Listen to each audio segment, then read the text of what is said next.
వాళ్ళు సజెస్ట్ చేసిన ఒక ఇన్సిడెంట్ మాత్రం చెబుతాను నేను. ఒక అమెరికా అమ్మాయి మన వివాహ వ్యవస్థ మీద మోజుపడి ఒక తెలుగు అబ్బాయిని పెళ్లి చేసుకోవాలని అనుకుంటుంది. ఆ అమ్మాయి పేరు మిస్ క్రిస్. స్క్రిప్ట్ సబ్మిట్ చేస్తే వాళ్ళు అన్నారు, అసలు వీటి సంగతి ఏంటో తేలుద్దాం.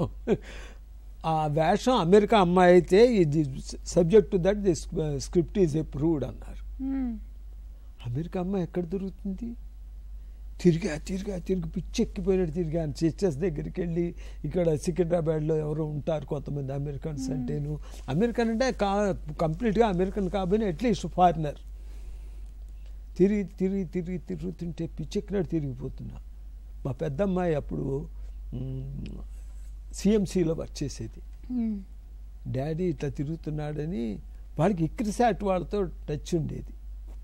మా డాడీ ఇట్లా చేస్తున్నారండి, ఎవరన్నా ఉన్నారా అంటే, ఒక అమ్మాయి 1 వీక్లో అమెరికా వెళ్ళిపోతుంది. వాళ్ళు మామూలుగా అయితే వాళ్ళు ఇక్కడ చేయకూడదు, వాళ్ళు ఉన్న వీసా అవి. ఆ అమ్మాయి అంది, నేను 1 వీక్లో వెళ్ళిపోతున్నా, కాలం షూట్ చేసేసుకోండి. అప్పుడు ఆ అమ్మాయిని పెట్టి, అంటే అమెరికాకి సంబంధించిన స్టోరీ ఆ అమ్మాయిని పెట్టే చేశా. Miss Chris.